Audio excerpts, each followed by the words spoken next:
حاسس إني سامع صوتك وأنا ماسك صورتك في حضني سامعك بتقول بحبك وقلبك. Ça c'est pas mal ça.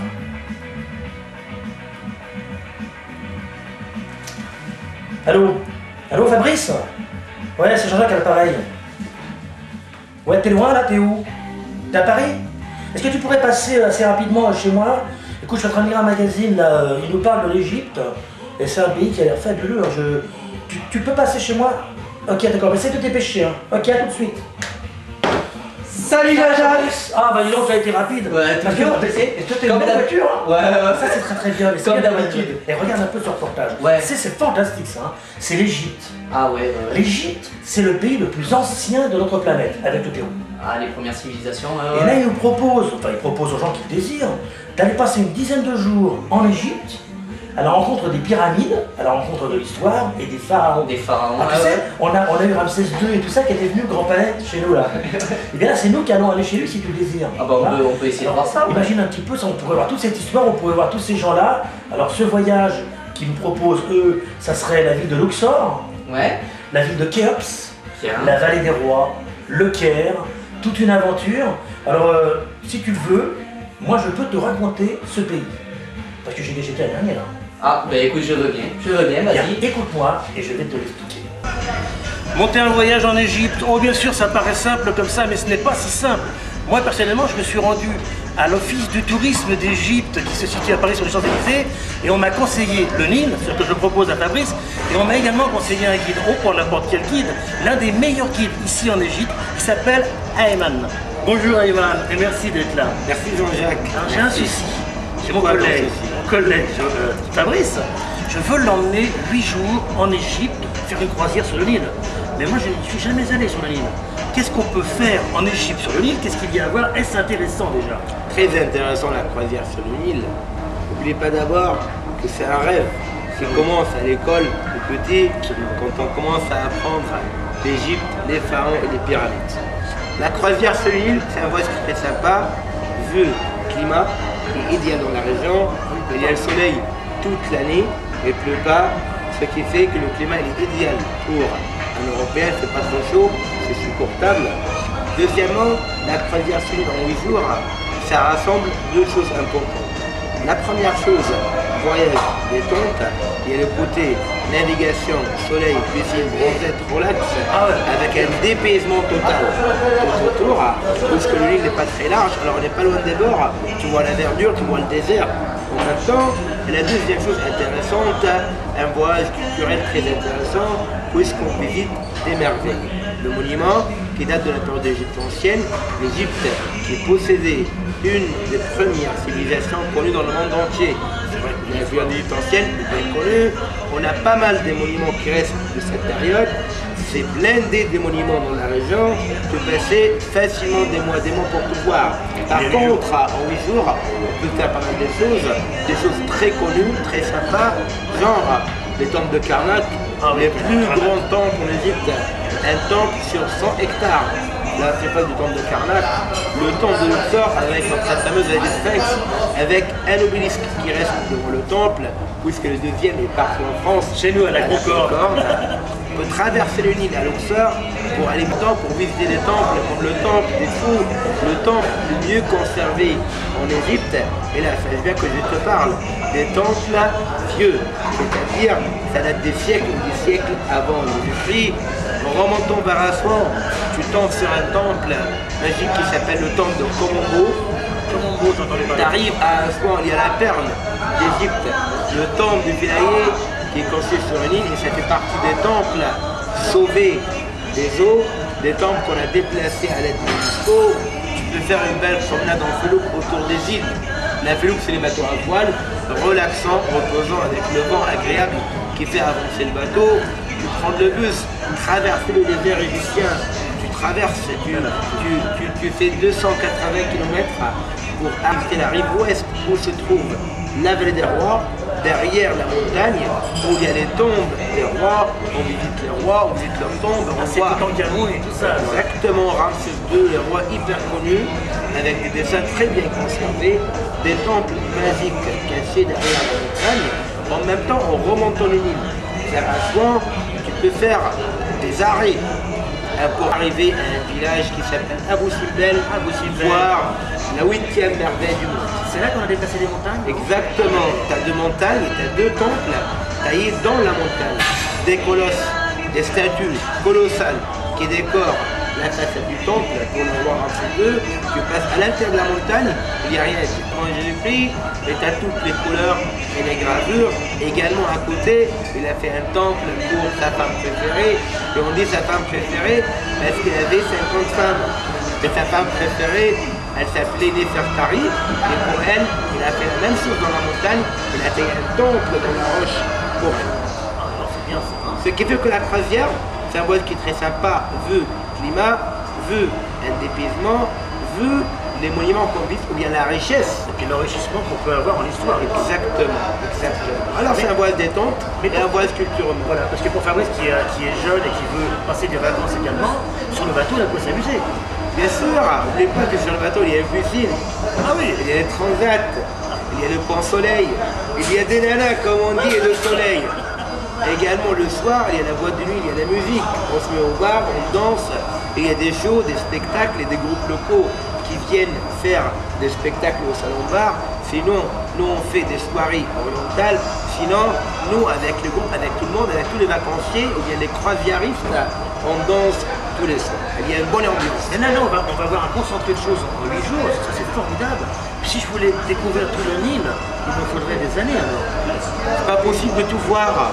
C'est pas possible de voir. Avec la croisière, on essaie de découvrir la partie qui est riche en histoire. Et ça n'empêche pas, si un jour tu as envie de faire les pyramides, il faut faire le Caire. À 750 km au nord de Luxor, tu as les pyramides de Gizeh, surtout la grande pyramide qui est considérée comme une de 7 merveilles du monde. Également au Caire, tu as le musée du Caire qui possède 100 000 objets qui datent de cette période. Le plus grand musée archéologique du monde. Exactement. Mais tu sais qu'au Caire, qui se trouve à 750 km de Luxor, il y a encore le Nil. Mais ce Nil mesure combien? Le Nil, c'est un fleuve, on va dire que c'est le plus long au monde. Depuis sa source, il prend sa source d'un lac en Afrique centrale qui s'appelle le lac Victoria. Il coule vers le nord, il traverse l'Est africain et il se jette dans la Méditerranée. Alors depuis sa source jusqu'au nord, il fait 6600 km. 6600 km. Par contre, en Égypte, la partie qu'en Égypte mesure 1517 km. Et nous on va faire 300 à peu près. On va faire le voyage qui entre Luxor et Assouan. Ça fait 220 à peu près, 220 km aller, et pareil pour le retour. Ah, c'est la voiture ici.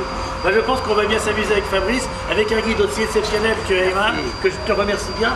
Et comme pour moi c'est déjà signé, je vais venir te voir. C'est vous qui êtes sympa. Je vais décider Fabrice à venir. Il est un peu foufou, je crois que ça va lui plaire. On vous attend tous en Égypte. Allez, merci.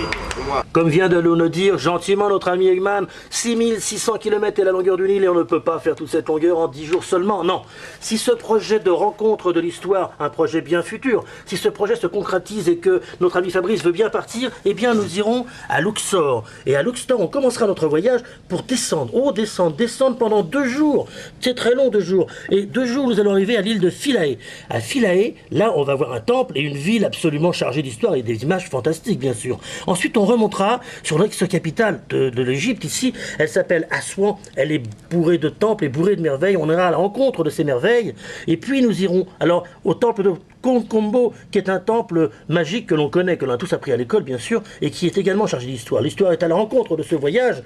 Sans oublier un peu plus haut, ici, cette ville très importante, la ville d'Edfou. Personne ne peut oublier un nom pareil. On a tous appris ça à l'école. Et nous remonterons encore une dernière fois avec des images, des cocotiers, la vie ici en Égypte, pour terminer notre séjour sur la ville de Luxor. Alors Luxor, c'est la totale. C'est les temples de Karnak, c'est le temple de Luxor, c'est cette ville, ces marchés. Allez, l'aventure, j'espère que Fabrice va accepter d'aller dans ce futur pour aller à la rencontre du passé. En tout cas, tendons-lui la main, espérons, et s'il le veut bien, cette aventure devrait être... Les gardes la planche, les gardes la planche, c'est là pour les pas.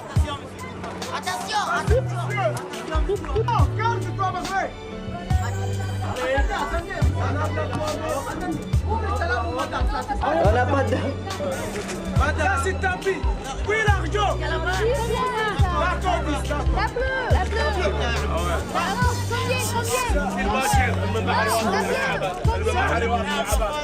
Eh, allez, maman. Mais ça rappelle un petit peu le marché flottant en Thaïlande, quelque peu. Hein. Mais dis-moi Jean-Jacques, si on faisait ce voyage, on serait sur ce fleuve-là? Eh, ce fleuve, et quel fleuve! Ici, ce fleuve s'appelle le Nil. C'est l'un des plus grands fleuves du monde. Ouais. Alors, on y croise tout un tas d'aventures ici. Hein. Des chalands qui veulent vendre, ils nous jettent par les fenêtres. Des machins. Tu verras cette aventure, si tu viens ici la vivre, elle sera extraordinaire. On y visitera beaucoup de villes. On ira à Abu Simbel, on ira à Luxor. On va avoir une aventure fantastique ici. D'abord ce bateau pour commencer et des images qui seront très très belles. Tu verras. Fais-moi confiance, ce voyage, à mon avis, si tu veux le faire, Se présente va te bien. plaire. Ouais, Allez, se on va présente. regarder ça.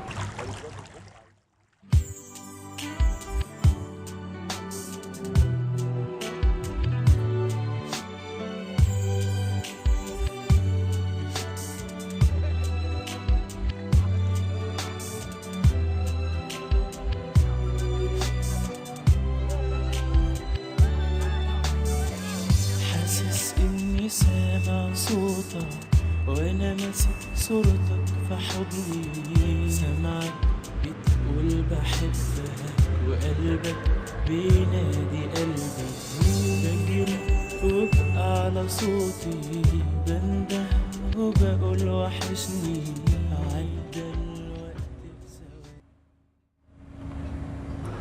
Eh mais dis donc Jean-Jacques, dis-moi là, mais en fait c'est quoi ce bazar? On va passer des écluses, on passera des écluses en fait sur le Nil. Absolument, ouais, sur le Nil, tu verras cette aventure, elle est assez extraordinaire. Hein.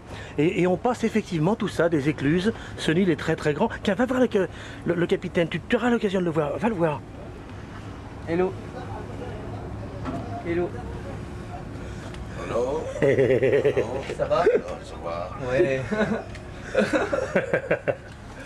Ça va? Ça va. Ah, c'est l'écluse, alors donc c'est ça, mets-toi à côté, tu vas bien la voir l'écluse. Ah, c'est la fête au village. Capitaine. Capitaine. Et cette écluse, donc, elle est là-bas. Hein. Oui, c'est énorme. Donc sur le Nil. Une écluse. Ah ouais. C'est tout un combat, donc moi je l'ai lu dans le magazine, hein, Fabrice. Je l'ai lu dans le magazine l'autre jour. Oui. Quand il y a ces écluses, il n'y en a que 2 sur le Nil, tu sais, pourtant il est grand le Nil. Ouais, Hein. ouais. Et bien en fin de compte, il y a beaucoup d'attentes. Des fois, il y a des bateaux qui attendent plusieurs heures Oui, avant de oui, pouvoir oui, passer ces écluses. C'est un combat permanent pour être le premier. Apparemment, ils peuvent passer que 2 bateaux par, enfin 2 par 2 sur l'écluse. Tout dépend du capitaine que l'on a, et là on a un capitaine extraordinaire. On a un champion. Très très, on a un champion, ouais. Et là il a bien passé, impeccable. Hein.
Ah mais alors Fabrice, alors en fin de compte les soirées se passent bien ce que je vois. Les soirées vont bien se passer, oui, avec un petit buffet d'accueil. Si, admettons, on était sur ce bateau, on profiterait de ce buffet-là. C'est comme ça que ça se passera dans Comme ce ça cas. que ça se passe. T'auras des buffets comme ça tous les soirs? Non, c'est juste un buffet d'accueil là. Ah, c'est Regarde. vraiment sympa ça, hein. Ça c'est ce qui s'appelle de l'accueil. C'est très très bien ça. Puis c'est très plaisant et ça donne appétit. C'est très joli.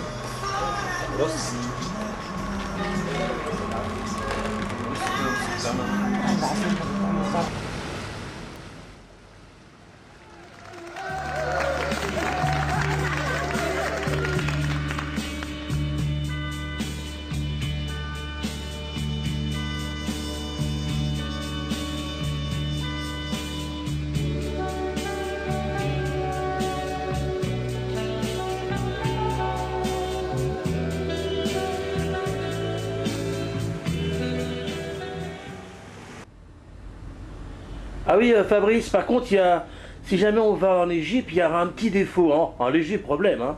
Oui. Ah oui, c'est que le matin, il faut se lever à 6 heures assez souvent. Désolé, je suis désolé, mais les tours opérateurs obligent.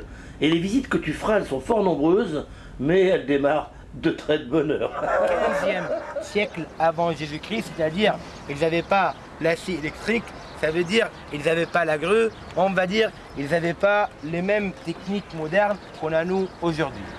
Comment les anciens Égyptiens ils arrivaient à tailler des pierres, à transporter les obélisques et à dresser les obélisques devant les temples égyptiens. L'important de cette carrière, que dans cette carrière on a trouvé ce bloc qui s'appelle l'obélisque inachevé.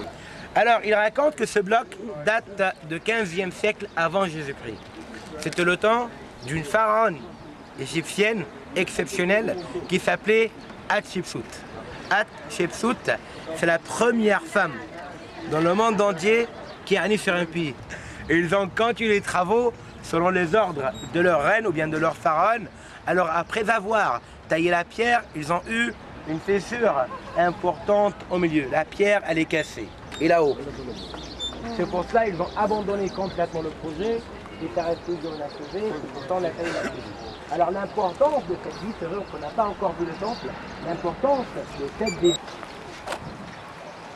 Jean-Jacques, dis-moi, si on faisait ce fameux voyage, est-ce qu'on verrait cet obélix? Ah ben absolument, ici à Assouan, c'est Assouan où on est. C'est Hein. Assouan, oui, Eh bien, tu verras absolument cet obélisque et puis beaucoup d'autres choses. Hein. Elle est Inachevé. formidable. Obélisque. Inachevé. Ils sont fous. Hein. Qu'est-ce qui se passe? Là, nous avons le gardien de l'obélisque. C'est vrai? Aujourd'hui, il est là. Bonjour. Ah bah ça c'est Le une garde. bonne chance. La garde C'est officielle. c'est un honneur, ouais, c'est un honneur. Il n'est pas là depuis le début parce que ça fait quand même pas mal de temps. Hein.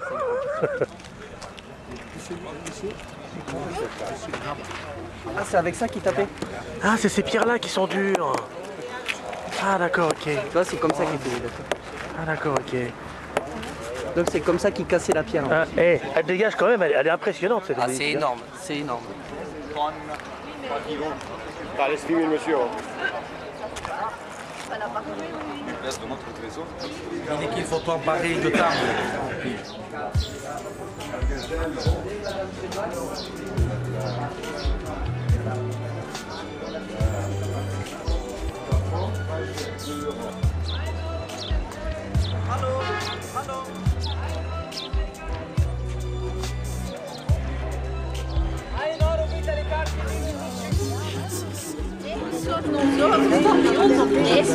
Mais tu vois là, il y a beaucoup de choses. Là, tu sais, le temple où on va là, Oui, c'est le temple de Philae. eh bien si tu vas dans notre aventure et dans notre voyage, Si un jour. tu iras, si un jour tu veux le faire, tu verras, tu vois beaucoup de monde, tu verras beaucoup de bateaux, car il faut prendre un bateau.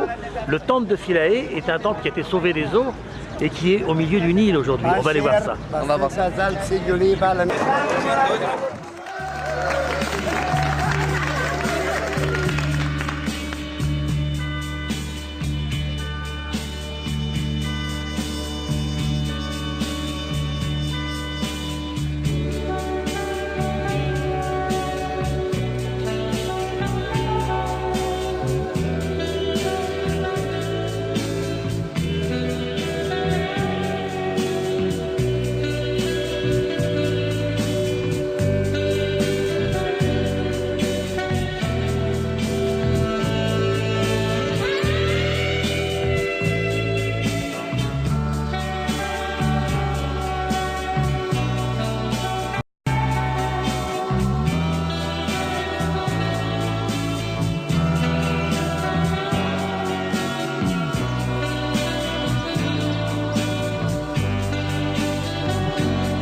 L'histoire est très riche en Égypte. Ici, l'un des temples les plus connus, le temple de Philae.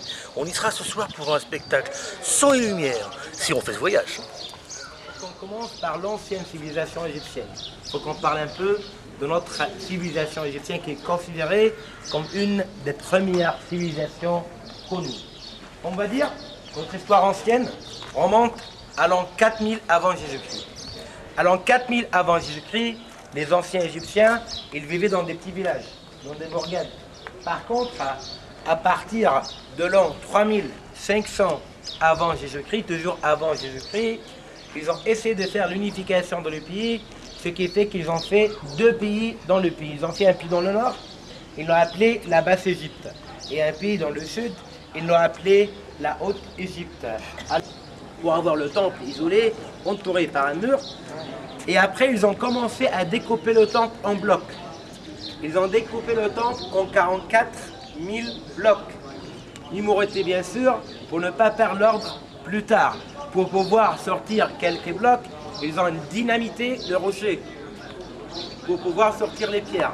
Et ils ont mis 4 ans pour découper et transporter les pierres et 4 ans pour reconstruire le temple, encore une fois, sur la nouvelle île ou bien cette île. Ils ont commencé en 1972, ils ont fini en 1980. Et le fait que le temple il est resté sous l'eau pendant 70 ans, alors les gens, pendant 70 ans, ils faisaient le tour du temple en bateau. Alors de temps en temps, il y avait les bateaux, ou bien les coques des bateaux, qui touchaient les murs. C'est pour ça qu'on voit des traits verticaux sur les colonnes. Ça, c'est les traces des bateaux. Et dans n'importe quel temple, à chaque fois, vous voyez ces traces, ou bien ces traits verticaux, ça explique le niveau de l'eau de temps en temps dans le temple. On visite le temple de la déesse Isis, la maison d'Isis. Et les Égyptiens, à l'époque, ils ont appelé ce temple Père Isis. Père Isis en hiéroglyphe, ça veut dire la maison d'Isis. C'est la déesse de l'amour.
C'est impressionnant ce temple. Ah, c'est superbe. Tu vois, si tu arrives à le visiter, si tu viens ici, tu verras toutes ces vieilles pierres et toute cette histoire. Un temple entièrement reconstruit, déplacé et reconstruit. Hein.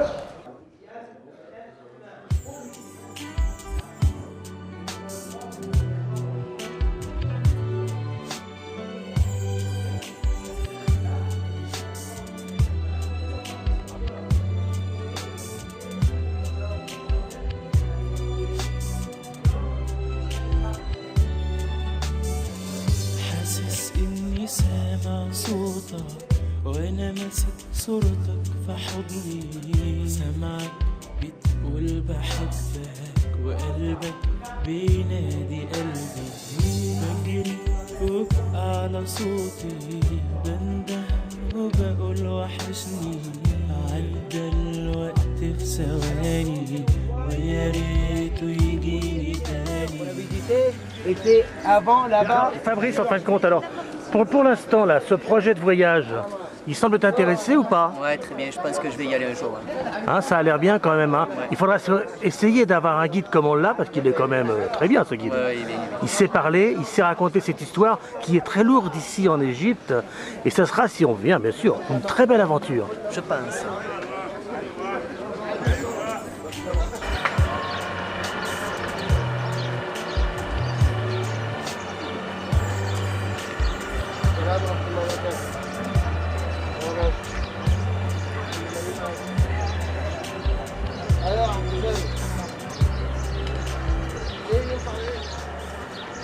Incroyable l'Égypte. Alors, les pierres pour l'instant, il y a un petit arrêt.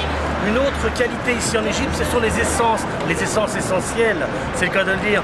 Des centaines de boutiques. Et là, on va à la fabrique des essences, toutes ces senteurs, ces massages au bois de santal, tout ce que l'on peut trouver comme couleur. Les souffleurs de verre, c'est ici.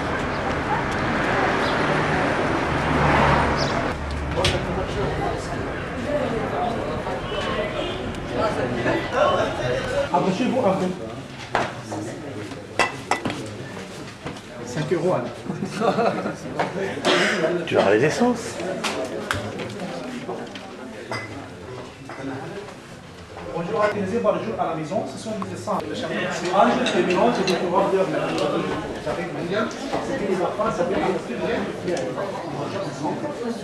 Alors, si vous voulez, un flacon de 50 ml. Ça sent bon, hein. Pas aux toilettes, parfum d'Angers, ça coûte combien en France? Ça sent bon? Ça sent très bon. À partir de 65 €. À partir de 65 €. C'était pour savoir si ça rangeait à justice.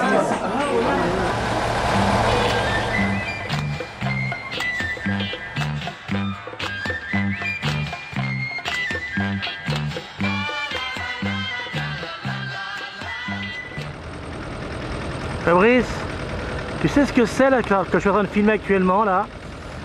C'est incroyable, c'est qu'il faut quand même dire que sur ce Nil qui est très long, il n'y a pas de pont. Non, jamais de pont. Tu le verras quand tu viendras dans ce voyage. Et donc il faut impérativement avoir ces bateaux qui traversent. Et à de nombreux endroits bien sûr, ce Nil là.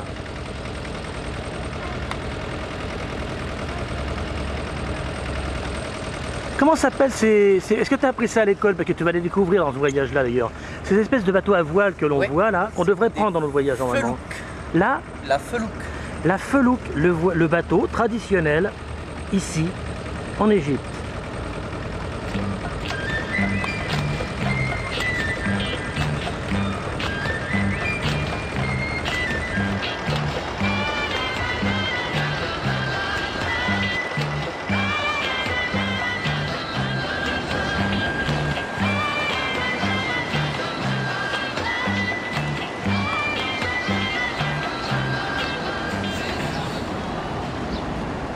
Tu vois Jean-Jacques, si on faisait ce voyage un jour, c'est ce bateau-là qu'on prendrait. C'est le meilleur. Eh bien je te promets que si on le fait, ça sera celui-là qu'on aura. Le King of the Nile. Le King, le roi du Nil donc. Hein. Ouais. Il y a le musée, il y a un nilomètre pour savoir le niveau de l'eau.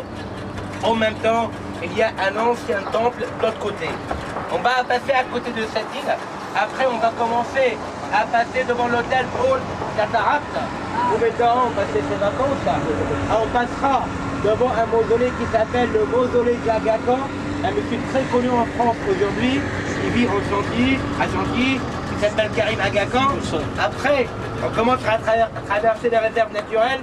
Après les cataractes. Et là-bas, on s'arrêtera à la plage d'Assouan. Après l'arrêt plage, au retour, on passera par un des villages du bien qui existe dans la région. Allez, capitaine. T'as tout compris? Carrément. Un village nubien? Ouais. Tu changeras de chapeau? Exactement. Tu te mettras local? Ouais. Allez, on y va, c'est le Nil alors. Hein? Ouais, le Nil. On visite ce Nil.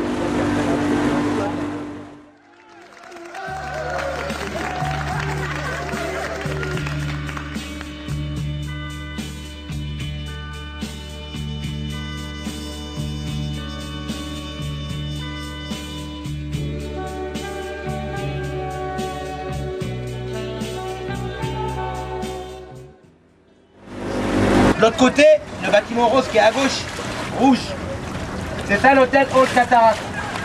L'histoire de cet hôtel, qu'avant, dans les années 40, cet hôtel était un palace pour un roi turc en Égypte qui s'appelait Farouk. Dans cet hôtel, Mitterrand passait ses vacances tous les ans.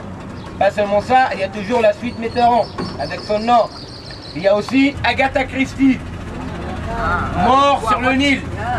Si vous l'avez vu, c'est tourné dans cet hôtel, également sur un bateau sur le Nil, le seul bateau à vapeur sur le Nil. Chef des religieux, M. Karim, il possède soit chaque année, il vient avec les religieux pour faire le pèlerinage dans le mausolée.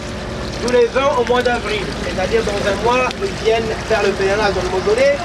Finalement, pour finir l'histoire de l'Aga Khan, on va dire qu'il était hyper riche. Waouh! Il va tomber. Non. On va le laisser pour les autres.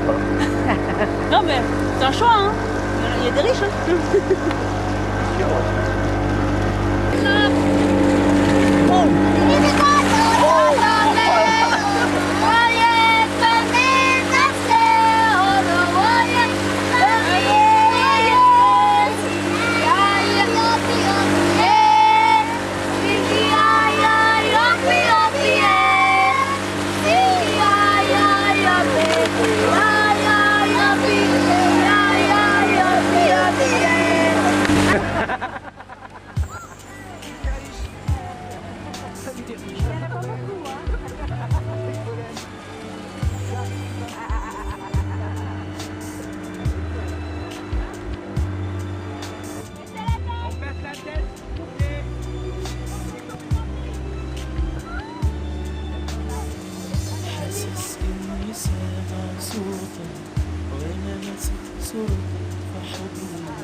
Mais Fabrice, si tu venais ici, est-ce que ça te dirait de faire du chameau? Ah, j'essaierai de faire du chameau au moins une fois, ça c'est sûr. Le 4x4 du désert. Essaye simplement de le rêver, tu verras, c'est fantastique.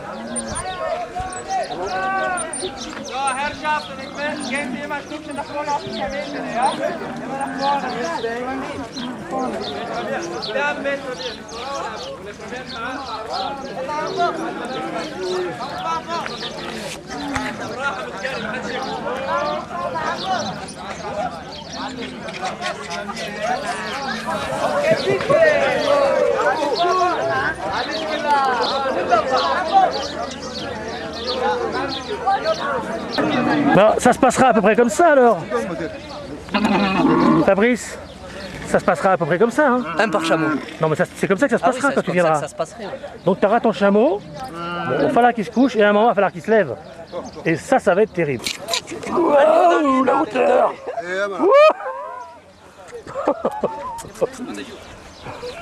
Et Fabrice, ça va quand même?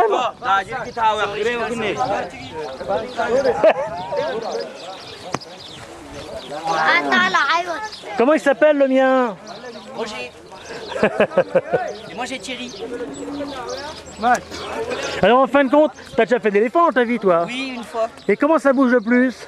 Ça c'est plus. J'ai l'impression d'être plus haut perché que l'éléphant. Et Fabrice, excuse-moi de te faire retourner, mais c'est pas facile pour la caméra. Tu sais que la première heure, ça va peut-être bien se passer. Ah, mais tu verras qu'au bout d'une heure et demie, tu m'as parlé de ton fessier l'autre jour, et tu verras quand même qu'à un moment, c'est fatigant. Ah ouais, non mais c'est sûr. Alors, il faut savoir que dans le désert, ces gens-là, eux font ça carrément pour des journées et même des semaines entières, hein, les Bédouins et tout ça. Ah ouais, ouais. Ils vivent à même ces chameaux, dans une ambiance absolument fantastique, tout au bord du Nil ici. Alors, bon, alors, moi le mien, personnellement, il s'appelle Jean-Paul. Ah, c'est Jean-Paul, c'est mon chameau à moi. C'est pas ce qu'ils mettent pour la vidéo et tout, c'est une vie personnelle. Et il a l'air très très sympa et assez confortable. Mais le tien, il s'appelle comment alors? Jean-Thierry. Non, il s'appelle pas John? Non, c'est John. Ah si, c'est John. C'est John? Je te présente John. John? Ouais. John? Ouais. Je voulais te dire... Non, mais t'es complètement habillé local là. Ah ouais, non mais ça y est. Elle est bien. Eh, t'as vu, et c'est dingue. Hein. Tout à l'heure, tu m'as dit que ton rêve, ce serait de se retrouver un peu au bord de ce Nil et dans ce pays fantastique qu'est l'Égypte. Oui. Tu voulais être sur le dos d'un chameau et te voici avec ta nouvelle coiffure. Ouais. C'est incroyable.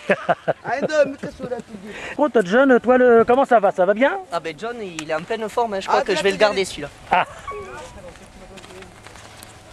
Donc comment s'appelle, est-ce que tu le sais au minimum? Je me permets de te rappeler que quand tu étais sur l'éléphant, la personne qui t'accompagnait, c'était un cornac. Un cornac. Comment s'appelle la personne qui t'accompagne actuellement, tu le sais? Un cornac. Non, c'est un bédouin. Un bédouin. Le bédouin du désert, c'est celui qui amène le chameau. Hein. D'accord.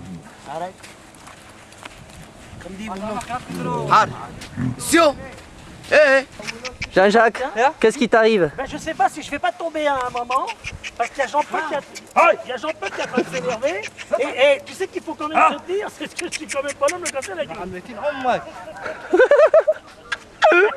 Et il faut que ça tombe sur moi. Attends, regarde, allez, go. Et j'y vais, j'ai des courses à faire, vous voulez? Je vais dans le désert. C'est que moi j'ai... Allez Jean-Jacques, je te quitte, il n'y a plus de... Ouais, j'y vais, mais tu sais, hein, tu sais ce que c'est. Et en plus, il boit très peu, il boit une fois tous les 15 jours. J'en ai pas beaucoup par rapport à mon ami. Alors, Fabrice, qui boit toutes les 10 minutes, et c'est de l'alcool. Oh non! Lui, il boit que de l'eau. Bon, allez, je te laisse. Allez, avance,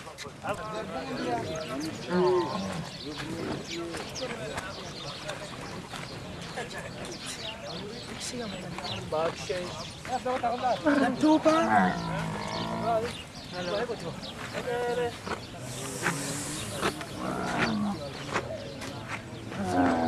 Voilà les chameaux et les chameaux. Hein. Un peu la hauteur du bras.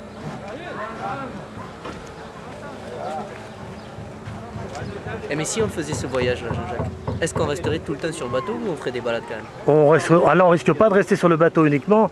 Si on fait ce voyage, si tu veux bien le faire, on ira visiter beaucoup de choses. Tiens, même je te propose, et tu vas en avoir un aperçu pour l'instant, il y a un village à côté du bateau qui s'appelle un village nubien.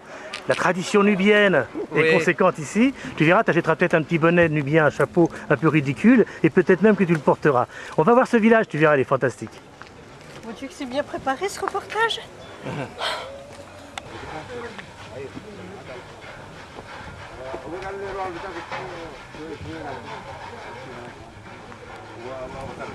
Au XXe siècle, on est au XVIIe, XVIIIe siècle. On visite un village nubien qui existe dans la région. D'abord, qui sont les Nubiens? Les Nubiens, c'est des Égyptiens tout simplement qui ont la couleur de peau noire. Ils ont la même nationalité que nous, mais ils n'ont pas la même couleur de peau. En même temps, ils n'ont pas la même langue. C'est-à-dire, les gens qu'on va voir, tu me fais... Non, je suis timide, moi. C'est quoi les nudistes, alors? Les nudistes.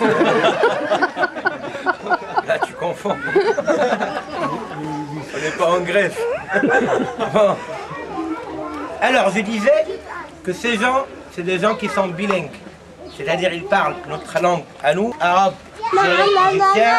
En même temps, ils parlent la langue nubienne. Alors, quand ils se parlent entre eux, ils parlent nubien, et là, je suis comme vous, touriste. Nubien représente une race égyptienne pure.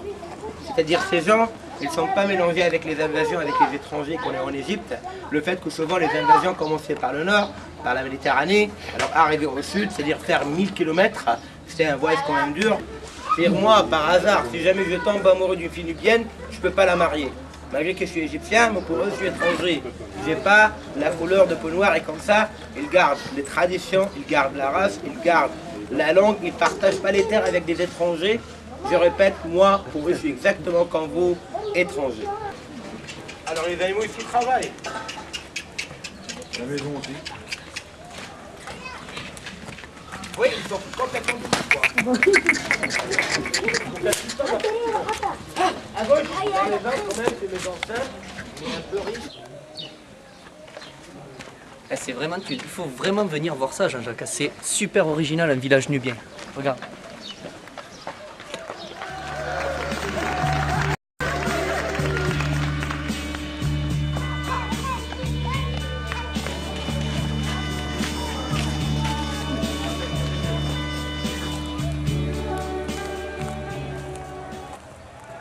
Bon, si on y arrive à le faire ce voyage, eh bien, au moins on pourra dire qu'on aura visité le bled.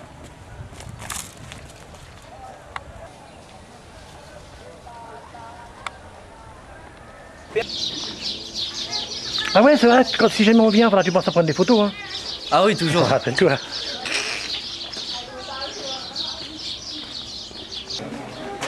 Ah, j'ai pas fait ma photo de l'électricité encore. Ah oui, c'est vrai, oublie pas de le faire. Oh, c'est dit cruel qu'il y a, dis donc, c'est vraiment derrière de rien du tout. Hein. C'est vrai que côté électrique, c'est pas au point. Hein. Ah, je garde les souvenirs.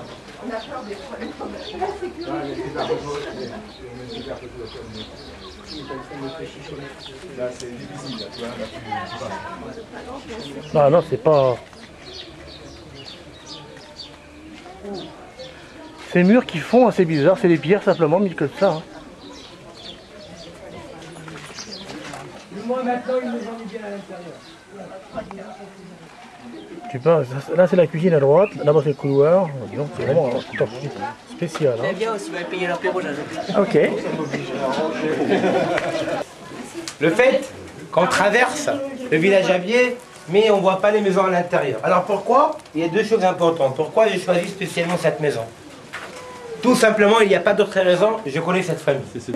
Ils font les plateaux avec les crottes de chameau, ils posent leur pain sur les plateaux, et après, au soleil. Par contre, là, en hiver, jusqu'à fin mai, c'est pour eux, l'hiver, ils ont le four à pain. Après, miel noir. Miel noir. C'est à base de quoi? C'est de la mélasse, canne à sucre. Il a le goût de caramel, il est très délicieux. La France, c'est le pays du fromage. Mais là, c'est un fromage qui n'existait pas en France. C'est un fromage qui bouge, vous voyez? Mais quand il bouge, il y a des vis sur le... Ça s'appelle le vieux fromage. Chèvre, fermenté, épicé, très spécial. Je montre l'exemple quand même. Je ne vais pas goûter le fromage parce que je connais par cœur. Je vais pas mentir. Dégonflé. Non, j'ai un gonflé. Tu vas goûter le pain Ceux de qui Galles. veulent voir le four à pain, Vas-y, Fabrice. Qui a goûté le fromage? Il n'aime pas. Tu prends avec quoi le fromage? Alors, avec, il est bon. Voilà. Faut le dire ça. Alors maintenant, je veux la vérité par contre. Hein. Je leur dis, ça reste dans les dents pendant 8 jours. T'as beau te laver les dents? Alors, t'as goûté quoi, le fromage? Ouais, le fromage, ouais. C'est dur? C'est dur, c'est spécial. Ah, mais ils ont mis des canaris dedans. Ah non, ça va. Ah oui, donc le pain, ils l'ont fait là-dedans alors? Ouais. Alors, je suis pas gros. Non, mais attends, j'ai bien compris. Des fois, il cuit, Fabrice, des fois, le pain, il cuit carrément comme ça, au soleil? Ah ouais, aussi l'été.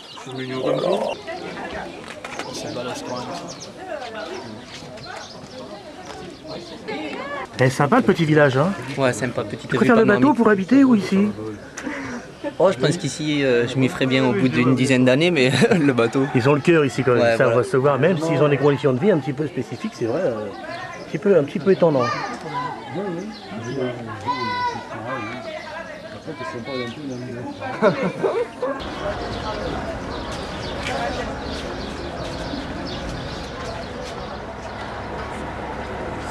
Mais dis-moi, Jean-Jacques, dans le magazine que tu m'avais proposé la dernière fois, là, Oui. j'avais cru voir qu'il y avait des soirées son et lumière. À Philae? À Philae ou un peu partout en Égypte. On va quand même participer à au moins une soirée comme ça. Bah écoute, moi, si tu acceptes de faire ce voyage, je m'arrangerai et fais-ma confiance. Les sons et lumières, ici, ils sont fantastiques. On va en voir. Tu es la lumière au cœur des hommes. Tu règnes sur les flammes, les vents et les éclairs. Ton pouvoir est égal à celui des hommes. Du Nil en Égypte, jusqu'au Gange vers l'Inde, et même jusqu'à l'Utès.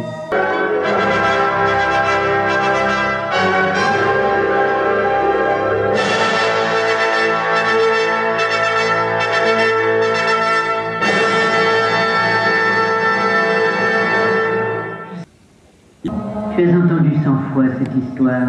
Oui, mais je ne m'en lasse point. Nous avons cherché le corps d'Osiris. Nous avons retrouvé le cercueil à Byblos, alors qu'un arbre à travers tous les pays, nous les chercherons. Et nous les retrouverons. Je reconstituerai le corps d'Osiris.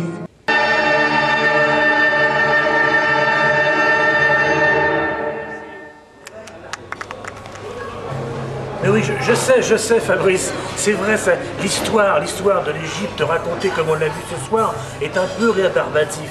Mais rassure-toi, si tu viens en vacances ici en Égypte, des spectacles, il y en a de fort nombreux. Et crois-moi, d'autres qui sont beaucoup plus légers.